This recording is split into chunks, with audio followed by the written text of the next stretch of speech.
Hello guys, good morning! Today is my first day here in my new apartment. Bagong lipat lang ako. Ibig sabihin nun guys. Kasi nga first day, 'di ba? Char. Sa trabaho nga pala namin, hindi may iwasan na malilipat ka talaga ng iba-ibang branch. So, at dahil as isa na ako doon, kailangan ko din maglipat ng bahay. Para mas malapit at hindi nagastos sa car lift. Alam nyo ba dito sa Dubai guys na sobrang mahal ng car lift. Pwede mo nang ipang-upa ng bahay dyan sa Pinas.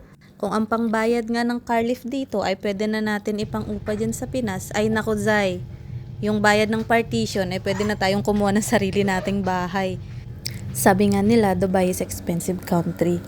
Kaya kung makikipagsabayan ka, hindi ka talaga makakaipon. Way back 2019 na mag-decide akong mag-abroad.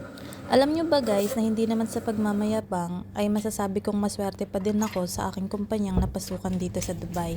Naka-unlimited contract kami at bukod doon meron pang pinoprovide na yearly ticket ang aming kumpanya. At isa pa guys, take note, binibigay ng company namin yung pera, hindi ticket. May iba kasing company dito sa Dubai na yung company nila mismo ang bumibili ng ticket.